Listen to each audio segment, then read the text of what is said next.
тастайсың? Аға, біз шынымен қайдамыз? Сендер құлдықтасыңдар. Ассалаумалейкум, аға. Жай жүрсіңдер ма? Ау, Жайша жүрсіңдер ма? шай ішесіңдер ма дейсіз ба?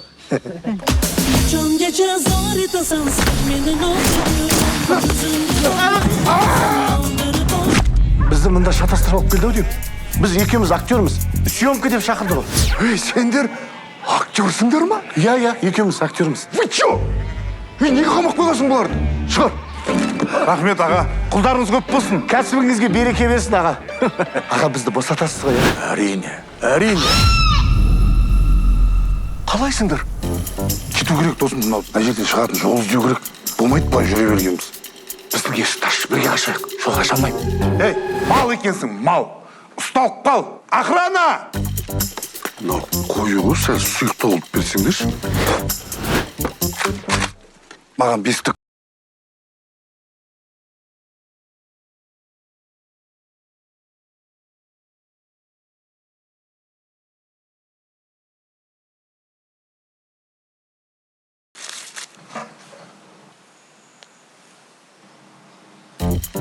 істеп жүрсің сен? Құл екенін білесің ба? Біз құлдықта екенімізді білесің ба сен? Махаббатты ойлайтын уақыт емес қазір. Бізге жоспар керек қой. Не план сенде бітпейтін? Сен маған сенші. Алып шығам сені.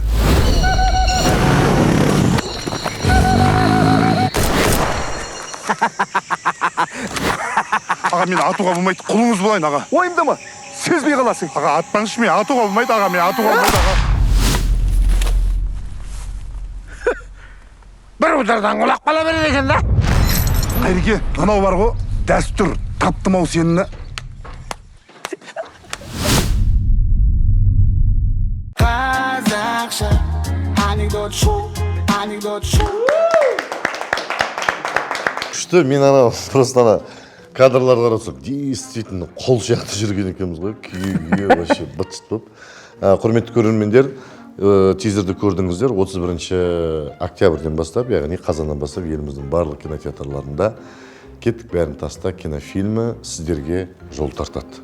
Бізбен бірге болыңыздар.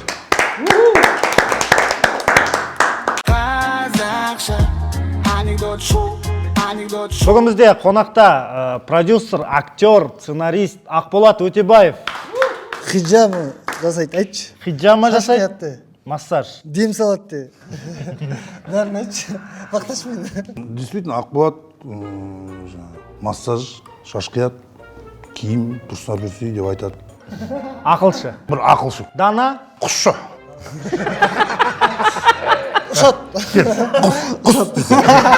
Құсшы десем, қолыңды көрсін. Және де бізде қонақта продюсер, актер. Мен продюсерім ба? Сен продюсер емессің. Продюсер емеспін мен. Құдай қаласа продюсер. Просто Ақболаттан қалып баратқан Мен продюсерім ба десе? Мен продюсерім ба? Битя. Актер, талант иесі Нұрболхан Шарапов. Дарын иесі.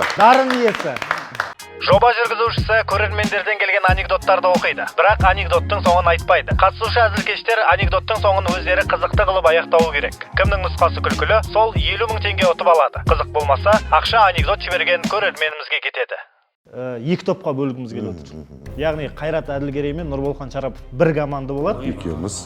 Зуби, кел. Еліміз бөлініп жатқанда. Қанат Әлжапаров пен Ақболат Өтебай бір команда. Аллаға шүкір. Екінші рет Мы вас порвем. Ребята, дайын болыңдар. Қай команданың мүшесі жақсы әзіл айтады, соған 50 000 теңгені береміз. Ал егер екі команда әзілдер әлсіз болса, бізде анекдот жіберген көрермендерімізге 50 000 жол тартатын болады. Әне? Енді бірден анекдотты бастамай қойын көрермендерден келген. Сізден бір анекдот болсын, сәл қыздырыны болсақ. Демейтін анекдот жоқ. Болған оқиға дейін ба? Анекдот демейтін қазақ жоқ дейді, сондықтан да бір аудио жүрсіңіз. Әудейім ғой. Ана Рома бар ғой, атыраудағы Рома. Жоқ, соңын айтпайсың ғой бірақ, е? Соңын айтпай Давидовсын айтпай қойсын ғой, примерно. Давай, не істеген дейсің. Давай. Қатысушылар. Хорошо. Садан Крачол деген Алматыға келеді, сояққа ұшып кететінен маған күтіп аласың ба дейді. Хорошо, күтіп аламын. Үйге келіп шай беріп отырсам. Рома туралы анекдот шығып кеткен ба? добивкісі бар, ол анекдот болып кетті. Иә. Әңгіме соғып отырамын да, мен деген вообще жалпы Японияда естіп қаламын да, адам жасын сұрамайды екен, нешедемін деп сезінесің деп сұрайды екен. Сен өзіңді нешедемін деп сезінесің, Рома десем, кідірген жоқ, өзі 37-те ғой, 25-темін деді ғой. Сосын тасап қалдым мен. Қойшы, мықты екенсің, мен деген өзімді 33-темін ғой, мен қазір өзімді 33-те сезінемін. Андай бір жасарып тұрған не емес, кейде 33-те екенімді белім айтады, тізем айтып қояды, сен 30-дан асып баратсың, қатты жүгірме деген сияқты. Сен қалай нетіп тұрсың дедім. Ал енді ар жағында добивкісі не болды? Ол да ойланбай тағы бірдеңе деп айтты ма? Ол үндемей қалған шығар. Үндемей құтылған шығар. Үндемей құтылған шығар, ұялып. Бәлкім. Ромаға звондашы, не депті? Қайрат, сен өзің нешедемін деп сезінесің осы кезде? Мен ба? Мен енді 40-тамын ғой, бірақ 40-та сезінбеймін өзімді. Өзіңді жоғары сезінесің ба, төмен сезінесің? Жоқ, төмен 34-35 жасар болып сезінемін. Неге дейсің ғой? Неге? Мен өзім білемін нешеде сезінгім келсе. Мен сағат 9:30 кезінде мен 35-темін. Мен негізі 54-те оянамын да, таңертең 8 жарымда. Сағат түнде нешедесіз? Түнде 22 жасар болады. 20-24 жасар болады. Түнде 22-демін. Қатты ішіп келген күн 95-тегі атапты. Есік таба алмай, аяқ киім кие алмай ма? Құлаған жеріңе жатыр. Айтам, Рома, күш сен 25-темін деп сезінесің бе? Мен өзім 30-дан асып баратқанымды өзім сезіп тұрмын. Белім айтады, анау айтады. Сен қалай 25-темін деп сезініп тұрсың десем, нағыл дейсің дейді. Сен қалай 25-темін деп сезініп тұрсың, мен 33-темін десем, мен мына құлағым естімейді, қаттырақ айтасың да дейді. Рома ма? Құлағы естімейді, белі ауырады, еще 25-темін деп сезінеді өзін. Үндемей қалу керек еді, Добивкісін Сен таппайтындай. Романың, осы жерде Романың кемшілігін айтып olsun, ертең ол көрсе ренжімей ма? Бірақ құлағы естімейді ғой. Нұролхан, сен бір анекдот айтшы. Анекдот деген өмірден шығады ғой, жаңа өмірден алынады. Менде де тура сондай бір оқиға. Короче, бір аранжировщик досымыз бар еді, Бақберген деген. Сонымен, короче, түнгі сағат бір 12-лерде ма, 11-лерде ма студияға баратын бол, ауырып тұрмын, жүрші тамақ ішіп келейік деді да, короче. Сорпа ішейікші, бір сорпа ішіп келейік деп. И сол студияның жанында бір кафе барды. И сол жерге кірдік. И бір кезде заказы берді, борщ берді, заказ, ауырып тұрмын, сорпа ішемін деп. Заказы келді де, тамағын ішіп жатыр, примерно бір 20 минуттан кейін ба, бір 25 минуттан кейін уже почти бітейін деп жатыр ананы ішіп. Официант әкеп қойды, сол 25 минуттан кейін официант қайтадан келді ғой қасымызға, короче. И не болды сонымен ары қарай? Тамақ әкелмей ма? Жоқ, алып келді ғой, жаңа тамақты алып келді да, сорпа борщ ішіп жатыр да енді. Ой деп ішіп жатыр енді, мынау тиелген жақсы болды ғой. Официант бір тамақты алып келді ғой. Иә. Сөйтті де 25 минуттан кейін официант қайтадан келді ғой, короче. Пустой. Ештеңе жоқ, қолында. Қайтадан тамақ әкеліп тұр ма? Тарелка бар қолында. Кешіріңіз, сіз уже ішіп қойдыңыз ба не? Мен ана кісіге түкіріп беріп едім, сізге әкеліп беріпті ғой деген сияқты. Қандай қағатта? Кешіріңізші деп. Ладно. Әзіл патшасы. Мен мына біреудің әңгімелерін араласамайды. Маған анекдот берді. Екі жастық ортасында есі кеткен түседі дейді, есім бар дейді. Екі адам тамақ ішіп, официанттың айтқанын маған не керек бар? Былай қарап өтсін. Саламатсыздар ма деп сендерге келіп, мені таныдыңдар ма, бағана борщ әкелген балам ғой. Нағашым өлтіреді ғой, ақ жүзінде менің. Жай оталып жатырмын, тұра тұр қазір. Қолым сүймей тұра тұр де. Сізде қандай вариант бар? Мен жүргізушім. Мені мұндай құрғақ әңгімеге араластырмаңдар. Мен андай бос әңгімелерге араластырмаңдар. Көмектесейін ба? Не қыл дейді официант? Официант не дейді? Айтайын. Короче, бардық тамақ ішуге, сөйттік та заказ берді.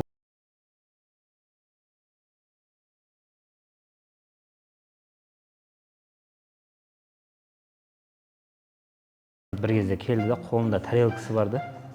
Бүйтіп келді да, саламатсыз ба? Ой, кешіріңіз деді да. Біздің повар мына борщтың етін салуды ұмытып кетті деп бүйтіп салды да. Сөйтті де кетіп қалды ғой, короче. Ана үші почти іші кішкентай қалған Ол бірақ ет бар жоғын байқамай қалған ғой. анау байқамаған ғой, короче. Ораға берген бір кезде официант келді де, кешіріңіз, біздің повар етін салуды ұмытып кетті деп тарелкадан бүйтіп салды да кетіп қалды ғой, короче. Әрине бұндай жағдайлар көп кездесіп жатады. Қиын, қабылдау қиын.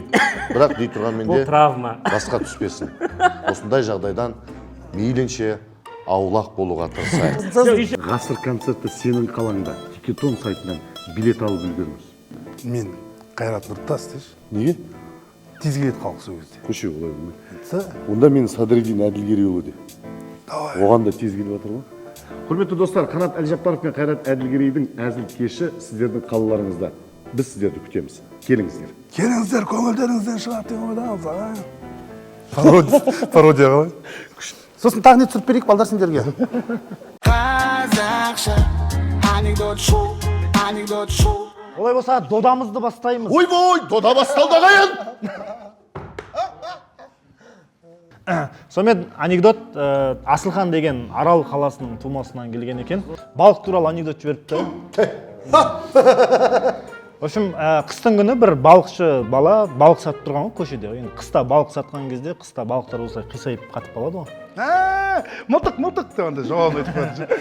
Жұмбақ екен деп қалсақ. Давай. Сөйтіп бір апамыз өтіп барады, балығың қаншадан? 1000 теңгеден. Бер, бір 2 балық бер деп сөйтіп алып алып, балықтардың бәрі қисайып тұрған ғой. Ей балам, мына балықтардың бәрі неге қисық деген ғой. Сөйтсе ана балықшы бала Поворотта ұстап алдық десе. Бұрылып баратын кезде ұстап алдық десе. Ей балам, балықтарың неге бәрі бүйтіп қисық дейді ғой. Сол кезде ана сатушы бала апаға, ой апа, бұл деген деп жауап берген ғой.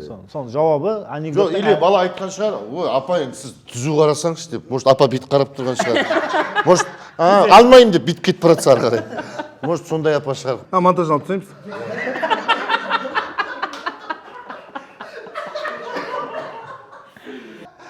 Сөйтіп әлқисса Аралдағы ағамның анекдотының өзінің добивкасына құлақ түрсек. Қыстың күні балық сатып тұрады, балықтардың бәрі қисайып қалған. Бір апа келеді да, балам 2 балық бер, қанша теңге? 1000 теңге.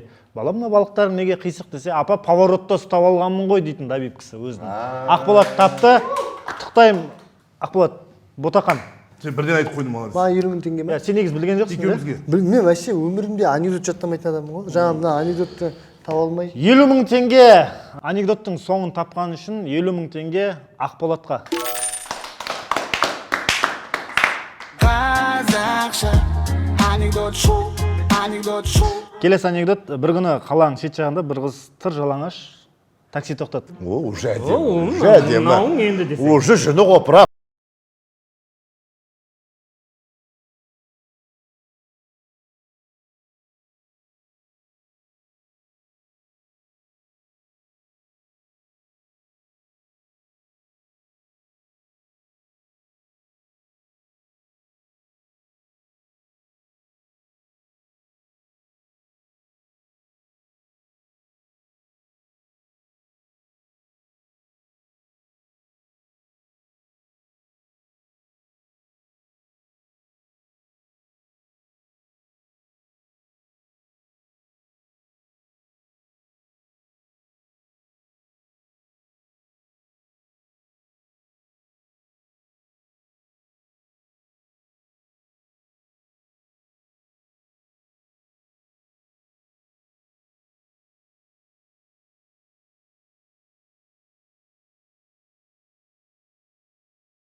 Бірақ та таксист кетіп жатқанда кішкентай баланың дауысы шығады.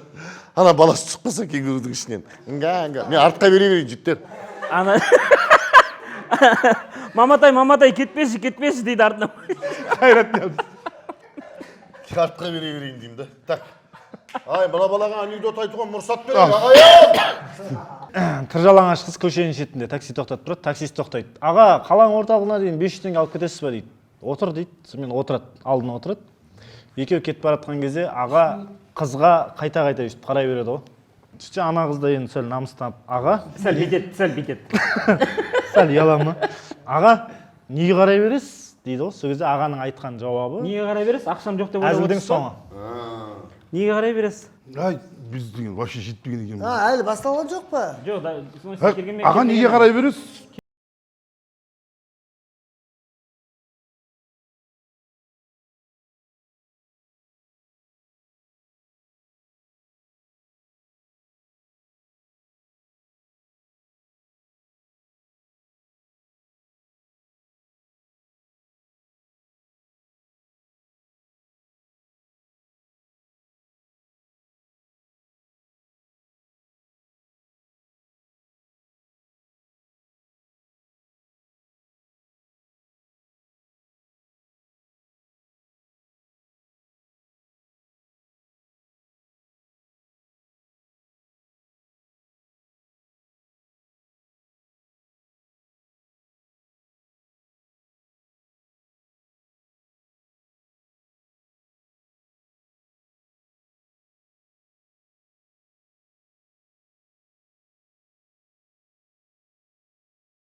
қазақша анекдот шу анекдот шу. Сонымен келесі анекдот. Дәрігер мен медсестраның әңгімесі. Дәрігер медсестра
Жағдай жақсы, сізге сәлем айтып жатыр десе.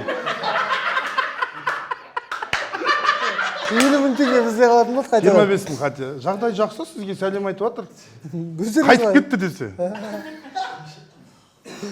Ей, 13 палатадағы науқас не істедіңдер дейді. Иә, біз қан алдыңдар ма? Иә, қанын алдық дейді. Сосын тырнағын алдық, шашын алдық. Сосын Ахмадаға орадық дейді. Жуындырып садикке жібердік десе. Неге десе, садик қарайды оларды десе. Арқада біздің жұмыс емес. медсестра мен дәрігердің әңгімесі.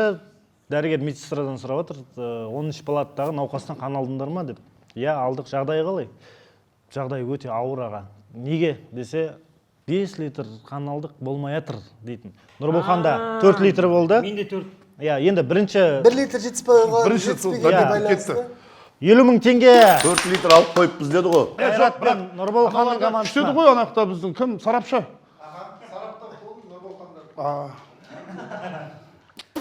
Ана индийскийдағы 100.000, 50.000. Сіздерде шанс бар жеңіп кетуге. Әлбәттә жеңеміз ғой, ойланды ғой. қазақша анекдот шу anekdot şu. келесі анекдот ауыл туралы енді ауыл туралы әрі ауыр. тек түйе бағатын ауыл ғой енді біздің жаңа арал жақтар сияқты. полный аралдан келіп жатыр деймін. өрістен көп түйелер келатқан ғой енді. Жаңағы қойшысы бар, қойшы деп қойшы, түйенігім бар еді. Малшы уже. Малшысы бар, сол түйелерді алып келатқан кезде бүкіл ауылдың адамдары енді малдарын күтіп тұрады ғой. Сөйтіп түйелерге қарап тұрса, біреудің жаңағы бір өркеш жоқ, біреудің бір саны жоқ, біреудің жаңағы жамбасы жоқ. Мен білемін.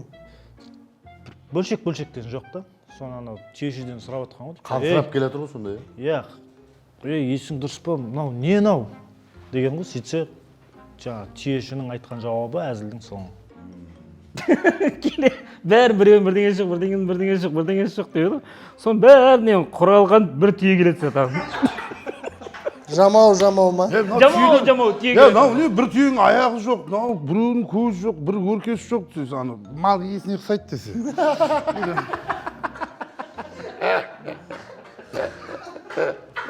Өркеші жоқ, біреуінің саны жоқ, біреуінің қолы жоқ, аяғы жоқ. Жылан қайтып күн көрер.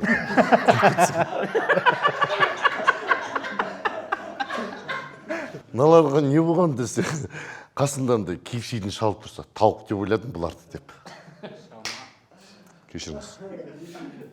Не болған мыналарға деп, соның бәрін кесіп әкелдім міне деп пакетпен әкеліп берсе. Сіздер қиналмасын деп кесіп қойдым.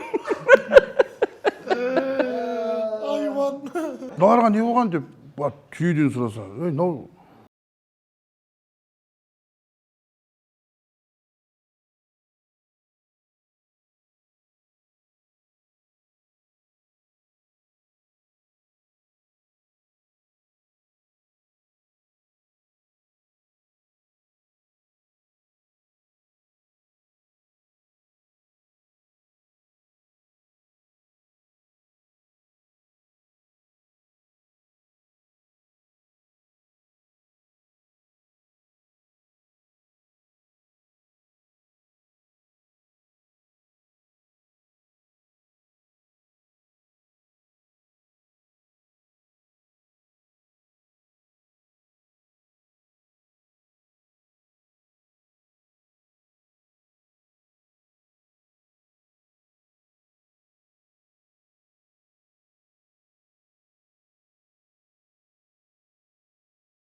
Қайрекең жыланды жақсы. Ішіне мықтысын алып қалу керек қой. Осы былай жасайық, бұл жерде 50 мың теңгені 25 мыңнан бөліп алсаңыздар. Оны бөлмей-ақ бізде 2-3 тычка бар емес пе? Бұлардың бір татитында болады. 2 тычка бар. 50 мың бізге берді, аналарға да 50 мың берсей. Ақша көп па қазір сенде? Бізге бересің. Бір анекдотқа 50 мың. Бізге бересің. Бөлшесіздер ма? Ақөкен, бізге бересің. Сонда 100 мың болады да стимул болады. Наравне болайық. Келісесіздер ма? Әкел. Қарасаңызшы, мынандай ағамызға қалай бермейсіз? Ай, маған беріңдерші, мен әкесі өстім. Жарайды, онда 50 мың теңге мына жаққа кетті. Жыламаған балаға түйенің емшегі жоқ деген осыдан шыққан. Жаңа бір емшегі жоқ па? Иә. Қазақша анекдот шу. Келесі анекдот. Ұрылар жайлы анекдот. Бір күні бір ұры, бір үлкен коттедж байлардың үйіне ұрлыққа түседі ғой. Сөйтіп сәл науқастау екен, ана жерден әртүрлі заттарды ұрлап жүріп, ұстамайтын жерде судырғы ұстап құлайды ғой.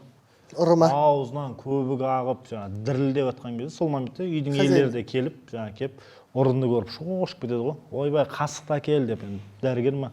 Ананы аузына қасық тығып өйтіп аман алып қалады ғой. Аман алып қалып, ей, бауырым, бәрі жақсы ма деген кезде ұры қарап тұрып,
қойса Қасық салат.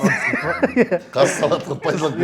Басын кесіп, осы қасық салатын осыны алып қалайықшы. сосын үйде баласы айтады мама ана жақта анау не қылып тұр дейді қасық салуға удобно екен дейді Аузына қасық тығады бүйтіп.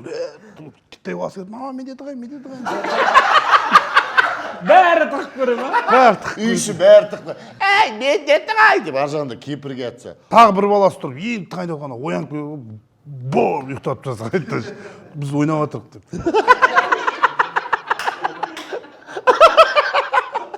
Тықпа деп ше. Үйде не бар тығатын деп ойланып жүрсе бәрі. аузы бүйтіп кетті Шылабыр қақтасы, ой, оны шарп шылабыр. аузынан біраз нәрсені тығып тастаған не кетіп қалса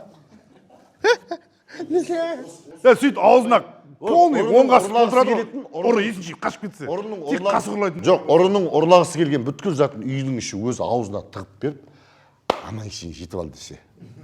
Етеп кетіп баратса аузы. Басының артында аузы шығып тұрса бейт.